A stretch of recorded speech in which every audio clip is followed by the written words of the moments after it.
ఈ మార్చేది కూడా మనకి దగ్గరగానే ఉంది. ఇది ఎక్కడో కిలోమీటర్ దూరంలో ఉంటే మా కథ అయిపోతుంది.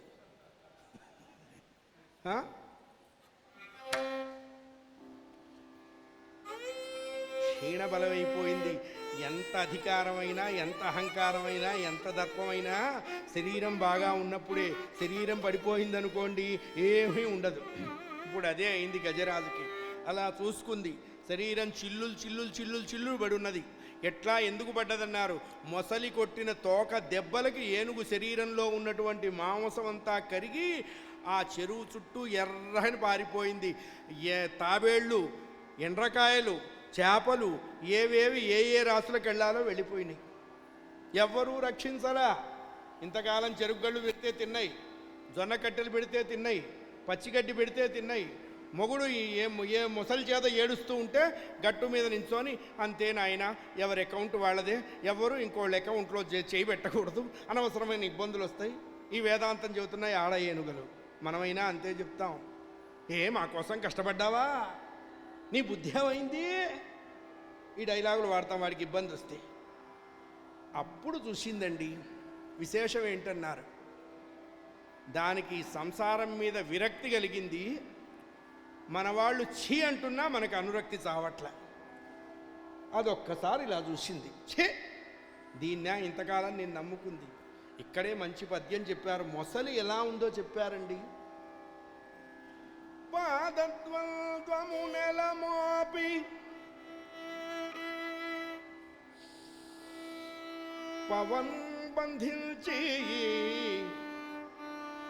పంచేంద్రియోన్మాదంబు పరిమార్చి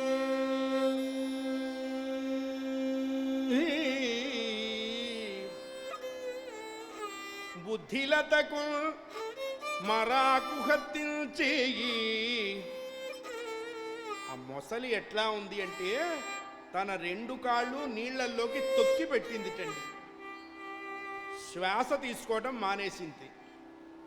శబ్ద స్పర్శ రూప రసగంధాదులను అదుపులో పెట్టింది.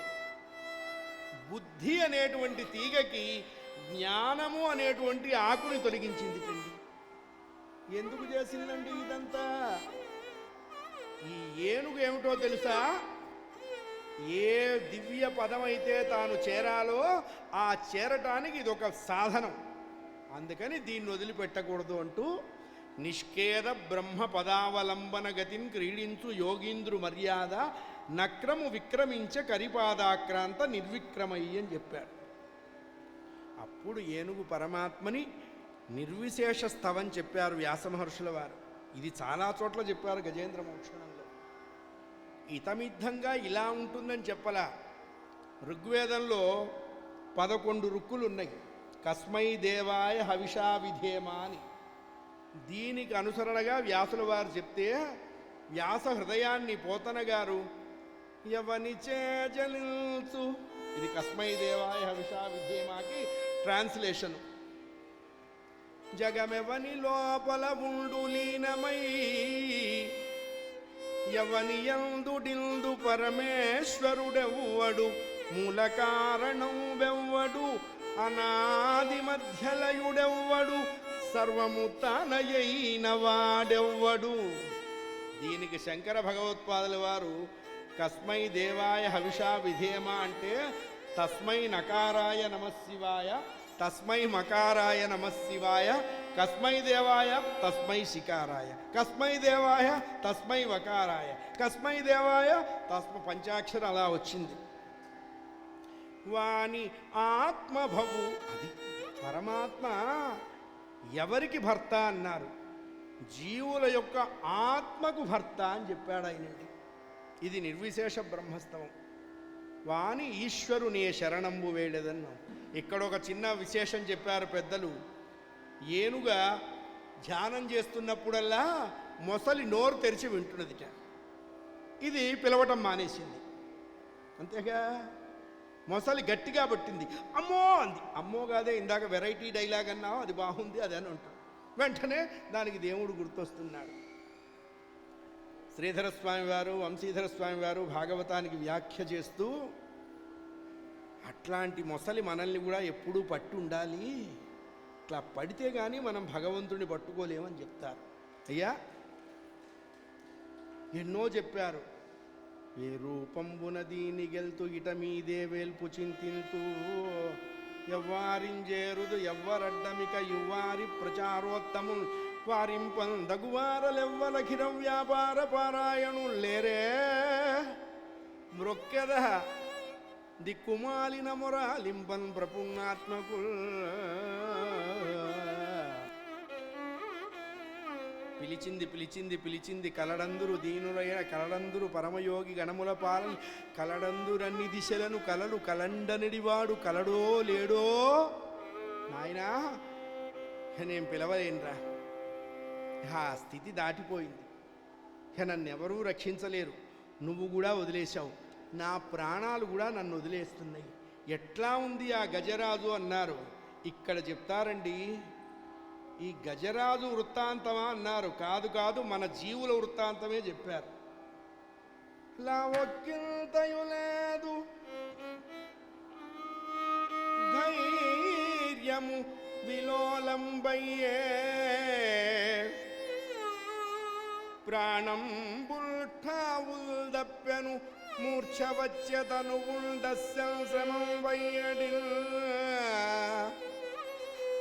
నీవే తప్ప ఇతపరం బెరుగ మన్నింపందగు దీను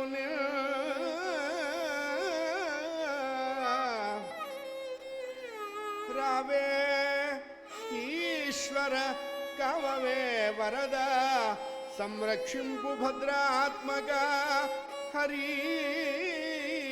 జై బోలో భక్తవత్సల భగవానికి. ఏమిటండి ఈ సిచ్యుయేషను అన్నారు. ఇది మన సిచ్యుయేషనే అని చెప్పారు. ఐసీయూలో ఒక 4 రోజులు అట్టే పెడతారు. ఆ హెల్త్ ఇన్సూరెన్స్ అంతా అయిపోతుంది. అప్పుడు ఆ సిఎండి వచ్చి వీడిని ఇంటికి తీసుకెళ్ళండి అని చెబుతారు. వీడి శరీరం మీద వాళ్ళకు వచ్చే ఆదాయ వనరులు లేవు అన్నప్పుడు వీడి ఇంటికి పంపిస్తారు. చచ్చిపోయినా వైద్యం చేయని హాస్పిటల్స్ కొన్ని అయితే, చచ్చిపోయినా వైద్యం చేసే హాస్పిటల్స్ మరికొన్ని ఉంటాయి. అయ్యా ఇంటికి తెచ్చేస్తారు. 10 కోట్లు పెట్టి ఇల్లు కడతారు. ఆగండి ఆగండి ఆగండి అంటుంది పెళ్ళామో కొడుకో కోడలో అత్తగారో. వీడు అనుకుంటాడు నా కోసం ఏదో ఫోమ్ బెడ్ తెస్తున్నట్టున్నాను. ఫోమ్ బెడ్ కాదు, వీడి బొంద బెడ్ కాదు. ఇవాళ నక్షత్రం ధనిష్ట నక్షత్రం, లోపల పడుకోబెట్టకూడదు. ఈ పాపిష్టి వాడు అటో ఇటో చచ్చే 6 నెలలు ముయ్యాలి. బయటేయండి బయటేయండి బయటేయండి. అప్పుడు మొదలైంది వీడి బతుకు బయటపడ్డ. ఏమవుతుంది? 10 కోట్లు పెట్టిన ఇంట్లో వీడి ఒంట్లో ఊపిరుండగానే బయట పడుకోబెడతారు. ఓ టెంట్ వేస్తారు. ఇప్పుడు టెంట్ ఎందుకు వేస్తున్నారో తెలియదు. మామిడి మండలు కడితే శుభం, మట్టి కుండలు కనపడితే అశుభం, అంతే. అక్కడ పడుకోబెడతారు. చూడండి, ఇవన్నీ మనకి జరిగేవే. మనకి జరగనివి ఏవీ చెప్పలేదు భాగవతంలో. ఇప్పుడైనా జాగ్రత్త పడి రే మీరు భగవంతుడి వైపు జరగండిరా అని చెప్పారు. మేము ఇటే జరుగుతాం. వెంటనే ఏం చేస్తారు? ఒక పాత చాప తీసుకొస్తారు, చింకి చాప. మళ్ళీ కొత్త చాప అయితే వాళ్ళు ఎత్తికెడతారు. ఆ చింకి చాప తెచ్చి దాని మీద నువ్వులు చల్లి దాని మీద దర్భలేసి వీడిని పడుకోబెడతారు. ఆ దెబ్బతో గొర్రె 3 వంతులు చచ్చింది. ఏదో లోపలికి తీసుకెడతారంటే బయట వేశారు బతుకు. అలా ఒక్కింతయు లేదు. ఇక ఉన్నటువంటి ఆశ విడిగిపోయింది. ఇక లోపలికి వెళ్ళే యోగం పోయింది. ఇటు నుంచి ఇటు బయటికి పోయే యోగం. ఇప్పుడేమైంది? ధైర్యము విలోలంబయ్యే. గబగబా తేంగానే చుట్టుపక్కల ఇరుగు వాళ్ళు పొరుగు వాళ్ళు అందరూ వస్తారు. వాళ్ళందరినీ చూసేటప్పటికల్లా వీడికి ఇంకా భయం కలుగుతూ ఉంటుంది. రెండోదేమిటి? కళ్ళ వెంబడి నీళ్ళు వస్తుంటాయి. చూడండి, చచ్చిపోయే వాళ్ళని మనం చచ్చిపోతే మనం చూసుకోలేం కాబట్టి ఎవరన్నా చచ్చిపోతున్నప్పుడు దగ్గరికి వెళ్ళి చూడాలి. కళ్ళ వెంబడి నీళ్ళు వస్తుంటాయి. ఎందుకు వస్తున్నాయండి? బాగా ఉన్నప్పుడు నేను వీళ్ళకి ఎంతో చేశాను, ఇప్పుడు నా చివరి దశ నా కళ్ళ ముందే వీళ్ళు నాకు కనపడేట్టు చేస్తున్నారు, ఇంత దిక్కుమాల సంసారాన్న నేను ఇంతకాలం నమ్మింది అని వాడి కళ్ళ వెంట నీళ్ళు వస్తుంటాయి. అప్పుడే అయితే ఎట్లా? సీన్ సితారా హాల్ హతారా బస్తీ మే డేరా డాలా. మూడో సిచ్యువేషన్ ఏమిటి? ప్రాణం ఠావుల్ దప్పే, ఏదో చెప్దామని ప్రయత్నం చేస్తుంటాడు, మూలుగుతూ ఉంటాడు. కారణం ఏంటన్నారు? గొంతులో ఇంకా ఏ మాట బయటికి రాకుండా భగవంతుడు దాన్ని నొక్కి పెడతాడు. అరే అన్నీ బాగా ఇచ్చినప్పుడు దిక్కుమాలిన మాటలు మాట్లాడావు, ఇప్పుడు కూడా అది ఎందుకురా, కాసేపు నా గురించి ఆలోచించు అని ఆ గొంతు మీద ఆయన బొటన వేలు పెట్టట నొక్కుతాడు. మనకేమన్నా కనపడ్డదా అన్నారు. కనపడ్డది. ఏ రూపంలో కనపడ్డది? కఫన్ రూపంలో కనపడ్డది. కఫం అడ్డం పడుతుంది. మూర్ఛ వచ్చే తనువు ఇవన్నీ నెక్స్ట్ వచ్చే ఇంక్రిమెంట్లు, ఎరియర్లు, డిఏలు, పెన్షను, పిఎఫ్, గ్రాట్యుటీ. మూర్ఛ వచ్చే ఏదో మాట్లాడదాం అనుకుంటుంటాడు. వాళ్ళని వీళ్ళని పిచ్చి చూపులు చూస్తుంటారు. ఈ వచ్చిన వాళ్ళ అమ్మలక్కడు ఊరుకోరు. అప్పుడే పోతాడా? పోయేట్టుగా లేడే. కాఫీ తాగారా? టిఫిన్ చేసి రండి. మళ్ళీ వాడు పోతే తినటానికి కుదరదు. వీళ్ళచా వీళ్ళది. ఈ ఆత్రమ్మ కూడా అత్తమేళ్ళలో పుస్తకట్టాడని కొంతమంది పోయి టిఫిన్లు చేస్తుంటారు. వీడు మధ్య మధ్యలో తిరుగుతూ ఉంటాడు, ఏమన్నా పెడతారేమో అని. ఇప్పుడేం లేవు, ఇప్పుడన్నీ శుష్క తండులాలే నీకు ఏర్పాటు చేస్తున్నాం, అంతవరకే. ధనువుండస్యం శ్రమం బయ్యడి, శరీరం అంతా చెమటతో శరీరం ఎగరేస్తుంటారు. ఠావులు తప్పడం అంటే ఏమిటి అన్నారు. ప్రాణ ఉత్క్రమణం బయలుదేరుతుంది. ఇక జీవుడు అన్ని బంధాలు తెంచేసేసుకుంటూ మెల్లగా నాభిస్థానం నుంచి బయలుదేరుతాడు.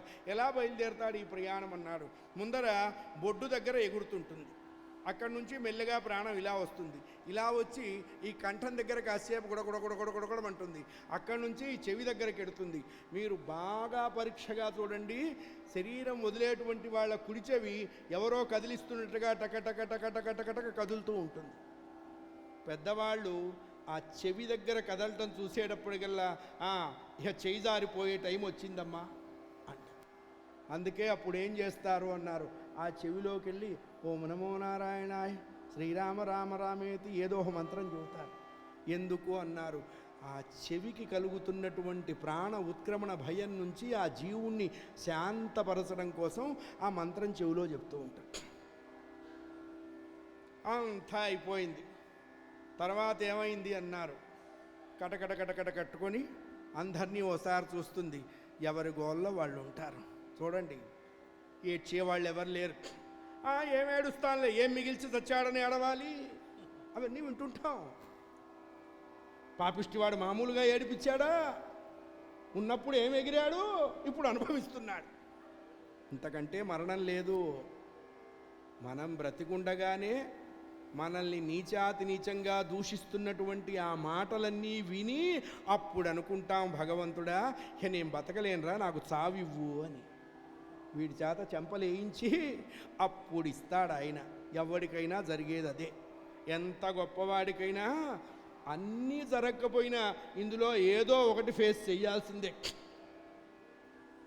హార్ట్అటాక్ వచ్చి పోయినాడండి, నీకు తెలియదు వాడు ఎంత అనుభవించాడో. అప్పుడు ఆ అకౌంట్ సెటిల్ అవ్వాలంటే అప్పులు ఉండకూడదు, ఆస్తులు ఉండకూడదు. జీరో బ్యాలెన్స్ అయితేనే లెడ్జర్ క్లోజ్ చేస్తారు. మళ్ళీ బ్రాడ్ డౌన్ క్యారీ డౌన్ ఉండకూడదు. అంత పర్టికులర్గా పరమాత్మని మించిన చార్టెడ్ అకౌంటెంట్ ఎవడైనా ఉన్నాడా లోకంలో అంటే ఎవడూ లేడు. అంత చక్కగా అకౌంటెన్సీ చేస్తాడు ఆయన. ఆ సమయంలో మనం ఏం చెయ్యాలి అన్నారు. గజరాజుకు గుర్తొచ్చింది, మనకు గుర్తొస్తాడా దేవుడు? పెళ్ళాం వైపు పిచ్చి చూపులు, కొడుకు వైపు అనుమానపు చూపులు, కోడల వైపు చోచర చూపులు. వీడికి దేవుడు ఎక్కడ గుర్తొస్తాడు? వాడికి గుర్తొచ్చాడండి. ఎందుకు వచ్చాడో పోతన గారే చెప్పారు. మొదట చెరువు దగ్గరకు వచ్చినప్పుడు గజరాజు గృహస్థు భార్యామోహము దానికి కడుమెండు అన్నాడు ఆయన. చివరికి ఆయనే దాని పూర్వజన్మ అభ్యాసన యోగ బలంబు చేత. శరీరం వదిలేటప్పుడు దానికి భగవంతుడు ఎందుకు గుర్తొచ్చాడు అని అడిగారట. అది పూర్వజన్మలో మంచి కర్మ ఆచరించిందయ్యా, అందుకని గుర్తొచ్చాడు, అందరికీ గుర్తొస్తాడన్న గ్యారంటీ లేదని చెప్పాడు పోతన గారు. దానికి గుర్తొచ్చిందండి. రావే ఈశ్వర కావవే వరద సంరక్షింపు భద్రాత్మక, హే ప్రభో హే ప్రభో హే జగదాధార, హే అనంత కళ్యాణ గుణ వైభవ, హే దివ్య కీర్తి, హే చరాచర జగన్నియామక చక్రవర్తి, హే ప్రభో హే అనంత, హే పుండరీక, హే సర్వతంత్ర స్వతంత్ర. జయ బోలో భక్తవత్సల భగవానికి. స్తోత్రం చేసింది, దేహభ్రాంతి వదిలేసింది. దేహం నాది కాదు అనుకున్నప్పుడు దానికి దేవుడు గుర్తొచ్చాడు. ఆయన నివాసం తెలిసి అరే రే రే అలా వైకుంఠపురంబులో నగరిలో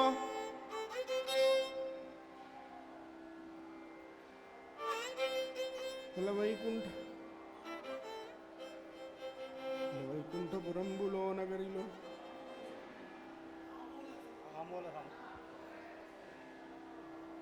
వైకుంఠపురంబులో నగరిలో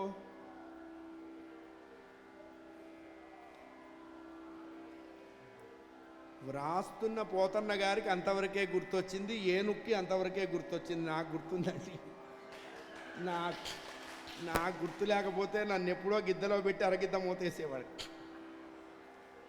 ఏనుగు పిలుస్తున్నది, పోతన గారు వ్రాస్తున్నారు. అందుకే చూడండి, ఆ ముందంతా కూడా లో లో లో అన్నాడు. అది సంశయం. ఆ వైకుంఠపురంలో, ఆ నగరిలో, ఆ మూల సౌధంబులో అంతవరకే రాశారు పోతన గారు. పద్యం గుర్తురాల, అక్కడ పెట్టేశారు. ఏకశిల, ఒక్క శిల, ఒక్క రాయి, ఒరుగల్లు వరంగల్లు. ఏకశిల నిలయ, ఏకశిల నిలయ, దయామయ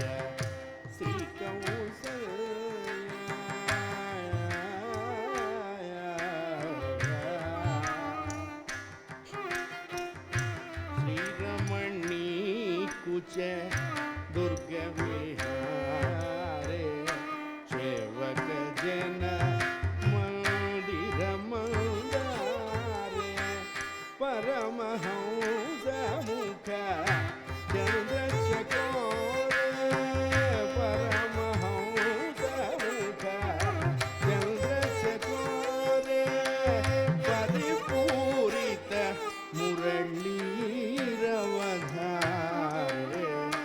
మానస సంచర. ఏకశిలా నిలయ, ఆ మనస్సులో ఉన్నవాడు వాడేగా శ్రీకౌసల్య. దేవాలయానికి వెళ్ళి పోతన్న గారు రాముణ్ణి ప్రార్థిస్తూ మూర్ఛపోయినాడు. రాముడు భయపడ్డాడు. ఇదేమిట్రా, వీడు వస్తూనే ఎల్బిడబ్ల్యూ అయినాడే అనుకున్నాడు ఆయన. ఆయనకి తప్పలేదు ఇంకో అవతారం. లోకాలను రక్షించే పరమాత్మ ఉన్న దశావతారాలు చాలక ఏకాదశావతారధారుడైనాడు. ద్వాదశాదిత్య ప్రకాశుడైనటువంటి దశరథాత్మజుడు మాయాపోతన వేషం ధరించాడు ఆయన. భగవంతుడు భక్తుల కోసం ఏదైనా చేస్తాడు. గబగ బగ బగబ ఇంట్లోకి వచ్చేస్తున్నాడు. ఆ వాకిట్లో మల్లన్న గుర్తున్నాడు. వాడు 7 ఏళ్ల పిల్లాడు. నాన్నగారు ఆగండి అన్నాడు. వెంటనే రెండో మాట, మీరు అసలు మా నాన్నేనా అని అడిగాడు. నేను వీడబ్బని కాదని వీడికి ఎలా తెలిసిందబ్బా అనుకున్నాడు ఆయన. మీరెప్పుడైనా ఇలా చేశారా? వాడు ప్రశ్నల మీద ప్రశ్నలు వేస్తున్నాడు. నేనేం చేశాను రా అన్నాడు. ఈయన టెన్షన్ పడిపోతున్నాడు. వేషం ప్రమాదం కదా. మీరు ఎప్పుడైనా ఇలా చేశారా అన్నారు. ఏం చేశాను రా అన్నాడు ఆయన. నాన్నగారు మీరు బయట నుంచి పూజా మందిరంలోకి వెళ్ళేటప్పుడు నేను కాళ్ళు కడిగిన తర్వాత కదా మీరు లోపలికి వెడతారు, నేను కాళ్ళు కడగకుండానే లోపలికి వెడుతున్న. పిల్లలు అంత జాగ్రత్తగా అబ్జర్వ్ చేస్తారు. జాగ్రత్త. వాళ్ళకి నాన్న అయినా ఒకటే, జగన్నాన్న అయినా ఒకటే. వెంటనే ఈయన గుర్తొచ్చింది, ఓహోహో ఆ నాన్న కడుక్కోవాలి, ఈ నాన్న కాళ్ళు కడక్కర్లా. ఎందుకని? విష్ణుపాదే నమస్తుభ్యం సర్వపాప ప్రణాశని. ఆ పాదంలో గంగ పుట్టింది, ఆయన కాళ్ళు కడుక్కోవాలి. కడుక్కున్నాడండి. ఎందుకన్నారు? వేషానికి తగ్గ యాక్షన్ ఉండాలి, లేకపోతే ప్రమాదం. వాడు అదృష్టవంతుడండి ఆ పిల్లవాడు. కమిని పాపము కడిగిన పాదము, పాముతల నిడిన పాదము, ప్రేమ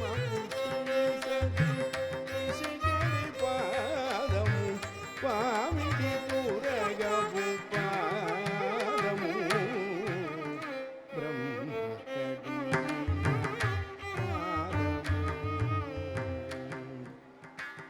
దివ్యగంగా పాద ప్రక్షాళన చేసింది. ఈయన కాళ్ళు కడుక్కున్నారు, అక్కడే నించున్నారు. నాన్నగారు ఇంకా ఎందుకు నించున్నారు అన్నాడు వాడు. ఈయన చిటికతో వాడి బుగ్గ మీద చిటికేస్తూ, ఏం లేదురా, ఇంకా మీ ఇంట్లో ఇట్లాంటి అలవాట్లు ఏమన్నా ఉన్నాయేమో తెలుసుకుందామని కాలు ఊపుతూ. వాడు అర్థం కాల. వాడు చిన్న బుర్రకి భాష్యం ఎక్కడెక్కుతుంది. లోపలికి వెళ్ళాడు పరమాత్మ. ఏమండి, కంటి చూపుతో లోకాన్ని శాసించగలిగినటువంటి పరమాత్మకి ఘంటం పట్టుకోవాలా? ఆయన ఎందుకు పట్టుకుంటాడండి? అక్కడ 3 లోలు పెట్టారు. అలా వైకుంఠపురంబులో నగరిలో ఆమూల సౌధంబులో. ఇది పోతన గారు ఒరిజినల్ స్క్రిప్ట్. రామచంద్రమూర్తి 2 లోలు యాక్సెప్ట్ చేసి 3వ లో తీసేశాడు. ఇంకా ఇన్ని లో బీపీలు వద్దురా, నాకు హై బీపీ బాగానే ఉంది, ఇప్పటికే తెప్పించావు నువ్వు. పరమాత్మ కోసం ఎవరైనా ప్రయత్నిస్తే, ఎక్కడ ఉన్నాడు అనేటువంటి ప్రయత్నం చేస్తే, ఆ చేసేవాళ్ళు భాగవతంలోకి తొంగి చూస్తే భగవద్ దర్శనం అవుతుంది. అది భాగవతంలో. తాను ఇక్కడ ఉన్నాను అని చెప్తున్నాడండి పరమాత్మ. మీకు నేను కావాలా? భాగవతం తెరవండి, నన్ను చూడండి. ఎంత పెద్ద సమాసమో. అల వైకుంఠపురంబులో నగరిలో ఆమూల సౌధంబుదా బలమందార వనాంతరామృతసర ప్రాంతేందుకాంతో బలోత్పల పర్యంక రమా వినోదియగు ఆపన్న ప్రసందు విహ్వల నాగేంద్రము పాహి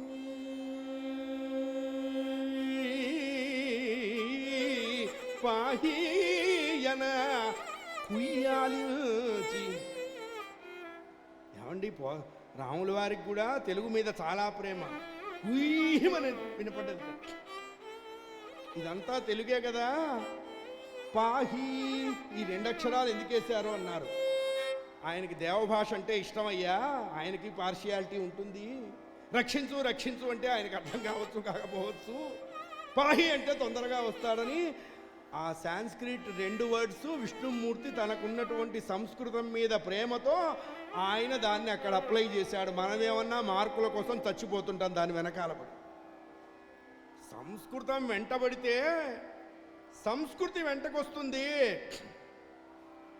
మార్కులు కాదు, సంస్కృతి కావాలి. కుయ్యాలించి సంభ్రంభి అయి అంతర్ధానం అయిపోయినాడు.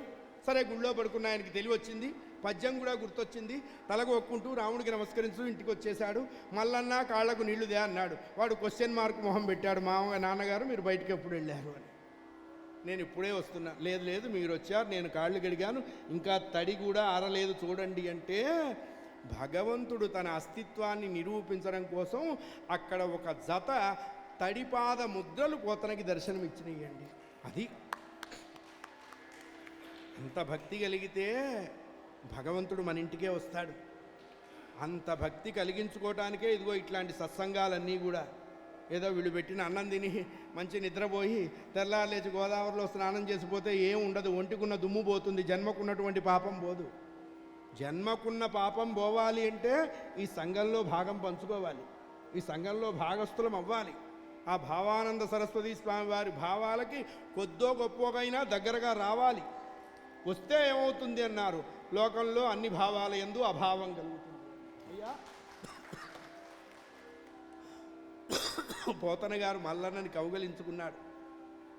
నువ్వు కడిగింది ఈ కన్న తండ్రి కాళ్ళు కాదురా, 14 లోకాల కన్న తండ్రి కాళ్ళు కడిగిన భాగ్యవంతుడివిరా, అది పుత్రాది చేత్ పరాజయం అంటే. వెళ్ళాడు. ఆ పుస్తకం అవి అక్షరాలా అన్నారు. కాదు కాదు, శ్రీరాముడి రక్షణముల లక్షణములు ఆ అక్షరములు అని చెప్పారు. ఆ తర్వాతవన్నీ పద్యాలు పోతన గారే చెప్పారు. వ్యాసభాగవతంలో స్వామి సశంఖ చక్రుడై వచ్చినట్లుగానే ఉంది. పోతన గారికి అది నచ్చలేదండోయ్. భక్తి ఆవేశంలో ఒక అడుగు ముందుకేశాట. వేసి సిరికింజప్పుడు శంఖచక్రయుగముంచేదో ఈ సంధింపడే పరివారంబును చేరడు అభ్రగపతిని బన్నింపడు ఆకర్ణికాంతర ధమ్మిల్లము చక్కనొత్తడు వివాద ప్రోత్థిత శ్రీ కుచో పరిచయలాంచల. ఎందుకొచ్చిన పాటలయ్యా ఆయనకి అంటే, గజ ప్రాణావనోత్సాహి ఈ శరీరం వదిలేటప్పుడు తన యందు అపరిమితమైనటువంటి విశ్వాసం ఉన్నటువంటి ఆ ఏనుగుని కాపాడటం కోసం పరమాత్మ ఇంత కష్టపడ్డాడయ్యా. పరమాత్మని ఒక్కసారి పిలిస్తే ఆయన వచ్చేందుకు సర్వసన్నద్ధుడై ఉంటాడు అని చెప్పడమే గజేంద్ర మోక్షణము. హరనమ పార్వతీపదయే హర హర మహాదేవ్. వచ్చాడు, మొసలికి మోక్షం ఇచ్చాడండి. చక్రం వచ్చింది, దాని కంఠం నరికింది. చాలామంది సెక్యులర్ వాదులకి అనుమానం, పిలిచింది ఏనుగు కదా, మొసలికి ఎందుకు ఇచ్చాడు? మొసలి పట్టకపోతే ఏనుగ పిలుచునా? ఏనుగ పిలవకపోతే పరమాత్మ పరిగెత్తునా? పరమాత్మతో పాటు 33 కోట్ల మంది దేవతాగణాల్ని 10K రన్ కింద పరిగెత్తించిన క్రెడిట్ మొసలిది కాబట్టి ముందర దానికి మోక్షం ఇచ్చారు. అజ్ఞానం పోగొట్టమని వేడుకున్నది గజరాజు, అందుకని మొసలి నుంచి మోక్షణం ఇప్పించాడు ఆయన. భగవంతుడి స్పర్శ కలగనంత వరకు ప్రతివాడికి అజ్ఞానం ఉంటుంది, ప్రతివాడికి పాపం ఉంటుంది, ప్రతివాడికి జడత్వం ఉంటుంది. ఇది ఎప్పుడు పోతాయి అన్నారు, భగవంతుడి స్పర్శ తగిలితే పోతాయి. పరమాత్మ ఇప్పుడు ఏం చేశారు అన్నారు, తన చెయ్యి ఆ ఏనుగు శరీరం మీద వేశారు. అంతకుముందు అది అహంకార శరీరం, ఇప్పుడు ఆత్మజ్ఞాన సుశోభితమైంది. దీనికి ఫలశ్రుతి ఏం చెప్పారు వ్యాసుల వారు పోతన గారు అంటే, గజరాజమోక్షణంబును నిజముగా పఠించునట్టి నియతాత్ములకు గజరాజవరదుడిత్తును గజతురగస్య ధనములు కైవల్యంబు. జయ బోలో గజరాజవరదునకి. ప్రహ్లాద వరద గోవింద గో. 12 స్కందాల భాగవతాన్ని తినిగించి రామచంద్రమూర్తికి అంకితం ఇచ్చి, సహజ కవి అనేటువంటి మంచి రాముడి చేత ప్రస్తుతి చేయబడినటువంటి పోతన గారు, ఆయన భక్తి, ఆయన భగవద్విశ్వాసం, భగవంతుడు మనకు కూడా అనుగ్రహించాలి, అనుగ్రహింపచేసేటువంటి బాధ్యత గురువుది కాబట్టి ఈ గురు సన్నిధానంలో మనం ఈ శపథం చేద్దాం. గురువుగారు భగవంతుడికి చెప్తాడు, భగవంతుడు మనకి యాక్సెప్టెన్సీ ఇస్తాడు, మనకి పర్మనెంట్ రెసిడెంట్ కార్డు ఇస్తాడు. ఆయన ఇవ్వాలి అంటే గురువు అనుగ్రహించాలి. మరొక్క మారు ఈ పెద్దలందరికీ కూడా నమస్కరిస్తూ, ఈ చక్కని సదవకాశాన్ని నాకు ప్రసాదించినటువంటి ఈ ఉత్సవ నిర్వాహకులందరికీ కూడా, చక్కటి సహకారం అందించిన విద్వన్మూర్తులకి, సరస్వతీమూర్తులైన మీ అందరికీ కూడా నమస్కరిస్తూ, పూరయ మమ కామం గోపాల, పూరయ మమ కామం గోపాల, పూరయ మమ గోపాల, పూరయ మమ కామం. మన్యే త్వామిక మాధవ దైవం మాయాశ్రీకృత మానుష ధన్వయాతృక తత్వస్వభావో దాతారో జగదామది విభవో. పూరయ మమ కామం మమ కామం రాజీవ నయన త్యాగరాజ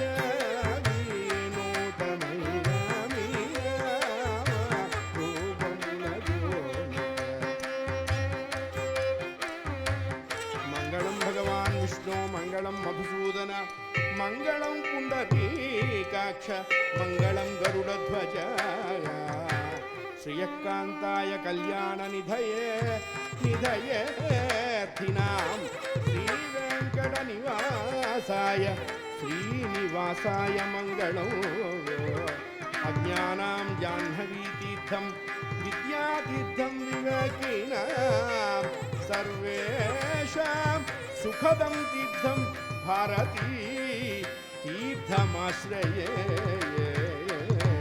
చంద్రశేఖరేంద్ర సరస్వతి శంకరాచార్యాయ మంగళం మంగళం.